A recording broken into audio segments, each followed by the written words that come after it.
Atlanta continues to own the offensive glass here in the fourth quarter. Great board. You lost. You failed. Loser! I don't even play basketball and I would have made that shot. And even if I didn't make that shot, I'd have did something funny. You know, I'd have did something funny. Came was like, hey, let's hold to the super code hand point. With just 35% from three after a couple years in the 40s. Howard misses that one. Ryan Howard or Alicia Gray, I think Ryan Howard, airballs a shot to win the game late. It lands in Angel Reese's lap, and collectively the whole world said, yeah, she ain't making that. Collectively, the whole world said, oh, Angel Reese has it? Oh, and it's a layup? Yeah, she's bricking that. And lo and behold, point blank range to win the game, we get a classic Angel Reese pray up and a... Angel Reese had every chance to be the hero of this game, and instead she ended up being the punchline of it. That is not an exaggeration. That is exactly what happened on the floor between the Indiana Fever and the Atlanta Dream. And by the time the final buzzer sounded, Reese was not celebrating a win. Caitlin Clark laughing at Angel Reese after she missed a wide-open layup for the win. Quarter. Great board, just could not convert it. Was pushed under the hoop just enough to not have a great angle. To OT we go. She was standing under the rim with her hands on her head while Caitlin Clark walked past her, smiling, on her way to yet another statement victory.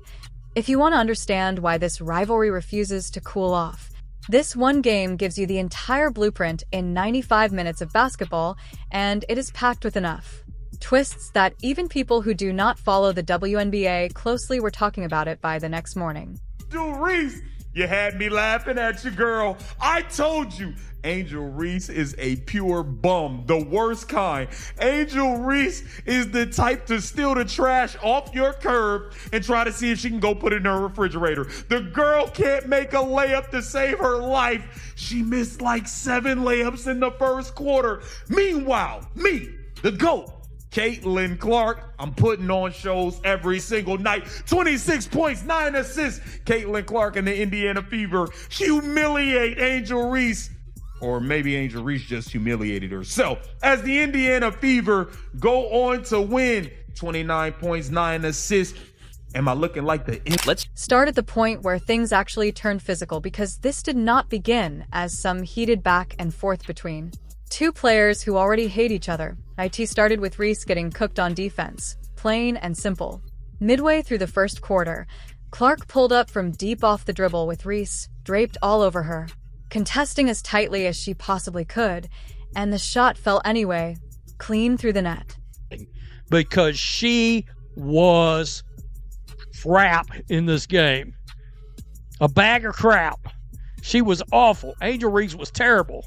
Speaking of terrible, Angel Reese never beating the allegations. This was to open the game. With Reese leaking out, finds her. Lee Sheet. That was awful. Wow, that was awful. One more good time. It did a... Yeah. Yikes. Holy moly. Holy... That is the kind of moment that can quietly get under a defender's skin, even if nobody watching realizes it in the moment. You do everything right defensively, you contest the shot with good position, and the ball still goes in. For a competitor like Reese, who prides herself on being physical and disruptive, that has to sting a little. Caitlin Clark laughing at Angel Reese for missing the game-winning layup. Helen Keller could have made the layup. It was the fucking second layup that she missed. She missed a wide open drive in the first quarter, and then she misses the game-winning layup. And then, of course, we have the halftime crew just glazing Angel Reese, making it seem like she's a better player than Kelsey Mitchell, making it seem like she's a better player than Caitlin Clark. And Angel Reese with the total brick of a three-pointer. No wonder why they left her wide open, misses the layup. And look of disappointment on both her coach and teammates' face when she missed the game-winning layup. At least Angel was honest at halftime with Holly. I was a little bit impressed by that, where she was like, hey, I am playing like shit right now. I really got to step it up. I will say she is good on defense. She's always good on defense. She's a rebound machine, but she shouldn't shoot the ball so much. This photo just like needs to be... Few possessions later, Ryan Howard's shot went up and missed, and both Reese and Clark went scrambling for the loose ball. Underneath the basket, that is when Reese, instead of just using her body to box out like a normal rebounding battle, shoved her forearms straight into Clark's neck to keep her away from the ball. Not a bump, not incidental contact from two. Players jumping at the same time and colliding on the way down got a clear, deliberate shove to the neck. The kind of move that gets flagged in almost any other physical contest without a second thought. And this did not happen in a crowd or off in a corner where officials could claim they missed the angle. It happened directly in front of two referees standing right there in the paint in full view, under bright arena lighting with cameras from multiple angles catching every second of it. 40s. Howard misses that one. Out of bounds. And it will be Indiana basketball. 4:10 to go in the first, and the Fever lead by 2. So, let's go to Angel Reese clocking Caitlin Clark right in the throat hole. Just 35. Right here, you're going to watch. There she gets her in the neck, and there she gets her in the throat. Yeah. What are we doing? Neck, throat. Clark immediately turned to the officials with her arms out, practically begging for the whistle. Anybody watching at home could see it plain as day. She got hit in the neck fighting for a basketball, which is about as textbook a foul as it gets in any level of this sport, and the referees just stood there. No whistle, no review, nothing at all. Reese got away with it clean, and she knew it too because she did not even bother to check. If a call was coming her way, she just turned around and kept playing like nothing had happened, jogging back up the floor with the same expression she would have had after a routine defensive rebound. Look at how she hit Caitlin in the neck. Look, watch this. First time, look, second time. Bro, like, what are we doing? And then the refs act like they didn't see it. Like, bro, the refs in Atlanta got... The reaction online was immediate, and it was not kind to Reese. Clips of the shove spread across social media within minutes, racking up hundreds of thousands of views before halftime had even arrived. Fans who normally try to stay neutral in this rivalry, the ones who insist they just want to watch good basketball without picking a side, could not find a way to defend what they had just watched. One fan put it bluntly, saying Reese is not a rebounder when she has to actually use technique and positioning. She is a player who grabs and shoves when the ball does not bounce her way. Another fan pointed out something that made the whole situation sting even more, noting that just minutes earlier Clark had scored right over Reese's best contest, so the shove looked less like a hustle play gone wrong and more like frustration boiling over in real time. Whatever the actual motivation was, the pattern fans have grown used to seeing from Reese in this matchup was on full display again, physical, aggressive, and sitting just outside the boundaries of a clean basketball play. Yo, Caitlin Clark is ridiculous, man, and in my opinion, she's the MVP right now. I mean, this performance by her was just insane, and look at this three right away in Angel Reese's face. The switch on Reese will fire. Hey! It's really obvious that these two do not like each other. Entire reputation on efficiency and physicality around the rim, she still fought hard for boards and finished with 14 rebounds and 6 assists, so it is not as though she disappeared from the box score completely. But the aggression that fueled that neck shove clearly was not translating into made buckets, and Clark, seemingly unaffected by any of it, just kept doing exactly what she came there to do. Fast forward to the fourth quarter, and this game had turned into an absolute battle down the stretch. Alicia Gray was putting together a career night for Atlanta, eventually finishing with a career-high 32 points, and the Dream kept clawing their way back every single time Indiana tried to pull away and put the game out of reach. With the score tied at 81 and the clock bleeding down towards 0, Ryan Howard fired up a three-point attempt that missed off the front rim. Reese fighting for the ball with Aaliyah Boston practically riding on her back the entire way, somehow ripped down the offensive rebound in heavy traffic. This was Reese's moment. This was the exact kind of play she had been physically imposing herself to create all night long. All she needed to do was finish it clean. Reese on a fast break. She sucks from 3. Boom. Whoa. Angel Reese on a layup. Can't score it. She stinks. Look at all these layups missed. The girl is awful. The girl is garbage. Here she comes. I'm going full court. Hey, boom. Get that out of here. She sucks. Here comes Angel Reese coming down the lane again. Uh-oh. Spinning and missing another layup. It's missing another layup. Here we go. She's looking for fouls. Here we go. Down low. Uh-oh, I'm spinning. I'm missing another layup. The girl is horrible. The girl is terrible at the game. Here we come. Coming down the lane. Here we go. I lost it out of bounds. Down low again. Another layup opportunity. And she missed it. She's terrible. Here we go for 3. Clank. Here we go. Game on the line. Uh-oh, I can win it. Smoke the layup. Then Naz Hillman follows up and smokes the layup. I mean, you starting to rub off on the other people on the roster. She could not finish it. With Boston draped all over her and barely any space to work with, Reese put up a putback attempt that did not even reach the front rim, clanking off short with 3 seconds left on the clock. The ball bounced free again, and Naz Hillman scrambled desperately to try to save the possession with a follow-up layup attempt of her own, only for Boston to reach back and sweat that one-away 2.2 chances right at the rim with a golden opportunity to send Indiana home with a loss, and Atlanta could not convert either one of them. All that physical effort Reese put into shoving her way to good positioning, and when it actually mattered, when the game was sitting right, there for the taking with the clock about to hit 0, she could not finish the play in front of her. 5 seconds. Howard launches. Missed it badly. Reached the putback. Won't go. Hillman, no. And we have... And this is the part of the night that really went viral across every platform as Reese stood under the basket, in visible disbelief, surrounded by teammates trying to console her after the missed chance. The broadcast cut to Clark walking back toward the Fever bench. She was smiling, not a small, polite grin either, an actual laugh, clearly amused by the sequence that had just unfolded in front of her eyes. Maybe it was relief after a stretch of tense physical basketball. Now here is where things could have gone completely sideways for Indiana, because the game was far from over at that point. Regulation ended tied, and this thing went to overtime with both teams clearly running on fumes and playing almost entirely on emotion and adrenaline at that stage of the night. Did y'all see that game?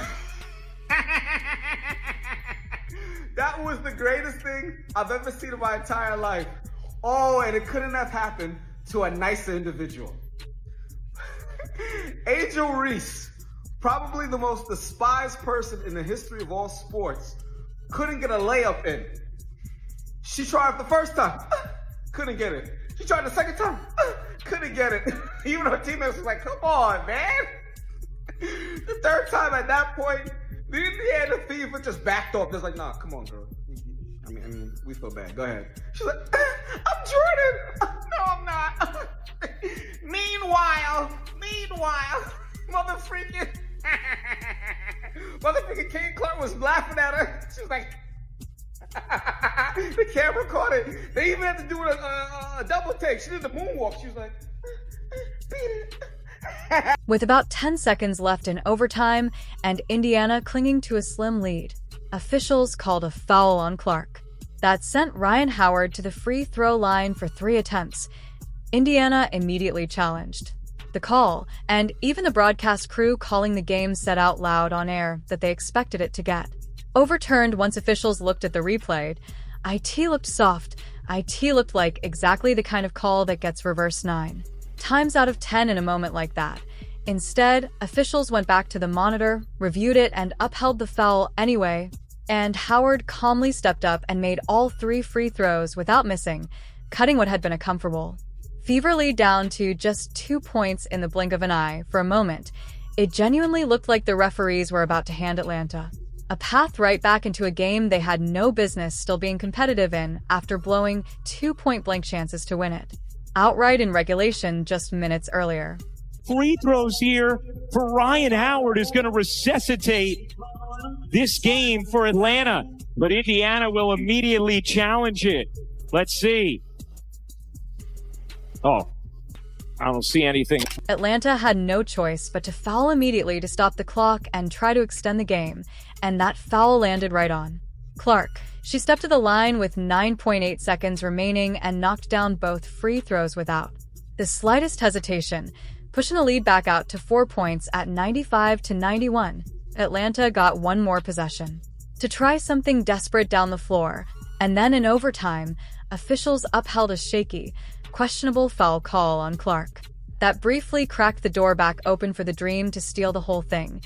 Every single break that could have gone against Indiana did go against Indiana at some point during that stretch, and Clark and the Fever still found a way to close it out when it mattered most. That is the part that should really stick with people watching this. Rivalry continued to unfold week after week. IT is not just that Clark outplayed Reese on the stat sheet. 26 points and 9 assists compared to Reese's rough shooting night. IT is that Indiana had to survive. A hostile whistle, a hard and questionable foul, and a legitimate second chance for Atlanta to steal the win. Late, and they still walked out of that building with the result they came for. Yo, baby! Yeah! Yeah! I told y'all Caitlin Clark was gonna put on a show versus Angel Reese and show why she's the real MVP. Not no me bounds, falling everywhere, missing layups everywhere. Angel Reese, your palms were sweaty, knees weak, arms was heavy, was vomit on your jersey already. Mom spaghetti, you're nervous! You look like pure garbage. Also, a bigger picture sitting underneath all of this drama that fans should not overlook. Both of these teams are locked in a genuine playoff push, and every one of these head-to-head matchups carries real weight beyond just the rivalry storylines. Atlanta came into this game trying to close the gap in the standings, and a win here would have meant something tangible for their positioning down the stretch. Instead, they walked away having blown a golden late-game opportunity, and Indiana extended a stretch where they have now won a large majority of their recent games. When you add in the physical toll these two teams keep putting on each other every time they meet, you start to understand why this particular game felt like it carried more weight than a typical mid-season matchup. Wide open layup on a fast break is by far one of the most embarrassing things you can do in the sport of basketball. Whether you're in elementary school, middle school, high school, college, professional, WNBA, NBA, it doesn't matter. It's just a terrible look regardless. And then missing a game-winning layup as a big, I'm sorry, you just can't defend some of these things. And I always have Angel Reese's back, but we gotta do better. Yeah, she finished the game with 15 points, 14 boards, and 6 assists. That's an amazing game. But then you look at her splits, she shot 31% from the field. She shot 5 for 16 from the field as a big. For Reese, this loss stings in a way that goes beyond just one bad shooting night on the stat sheet. She had the exact moment she wanted. An offensive rebound in a tied game with mere seconds left on the clock, the kind of play that gets remembered for years in a rivalry like this one. And instead of walking away as the player who delivered the physical edge and then finished the job with a game-winning bucket, she walked away as the player who shoved her way into position and then could not finish when the moment actually arrived. Clark, on the other hand, absorbed a shot to the neck without getting the benefit of a called a rivalry that has been defined by physicality and controversy at almost every single turn since these two entered the league. This was the night where all of that noise ended up mattering less than what actually happened at the rim in the game's final moments, and Reese came up short exactly when it counted the most.